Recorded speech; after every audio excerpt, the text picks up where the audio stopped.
आयशा और उम्मे सलमा रज़ियल्लाहु तआला अन्हुमा बयान करती हैं अन्न नबी सल्लल्लाहु अलैहि वसल्लम कान युद्रिकुहुल फज्र व हुवा जुंबुन मिन अहलिही सुम्मा यग़्तसिलु फयसूम। यानी नबी अकरम सल्लल्लाहु अलैहि वसल्लम अज़वाज मुतहहरात से ताल्लुक़ की वजह से हालत जनाबत में होते और उस हालत में आपको फज्र पा लेती, फिर आप गुस्ल फरमाते और रोज़ा रखते। ये रवायत सही बुखारी में मौजूद है।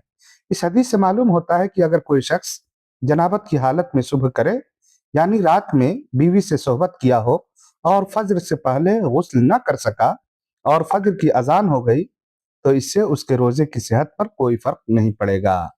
वह उस दिन का रोजा रखेगा, क्योंकि उम्महातुल मोमिनीन आयशा और उम्मे सलमा ने इस ताल्लुक से नबी अकरम सल्लल्लाहु अलैहि वसल्लम के अमल को बयान किया है। इस मसले में अबू हुरैरा रज़ियल्लाहु तआला अन्हु से एक रवायत मनकूल है कि मन अस्बह जुनुबन फला सौम लहू, यानी जो शख्स जनाबत की हालत में सुबह करे तो उसका रोजा नहीं होगा। यह रवायत सुनन इब्न माजा में मौजूद है और इसे शेख अलबानी ने सही करार दिया है।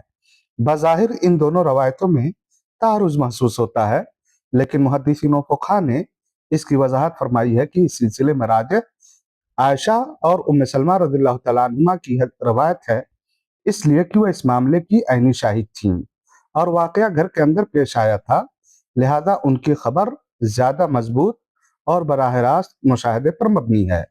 दूसरी बात यह है कि सही मुस्लिम में मज़कूर है कि जब अबू हुरैरा रज़ियल्लाहु तआला अन्हु को उम्महातुल मोमिनीन की ये रवायत मालूम हुई, तो उन्होंने अपने साबिक़ा कौल से रुजू कर लिया। अस्सलामु अलैकुम व रहमतुल्लाहि व बरकातुहू।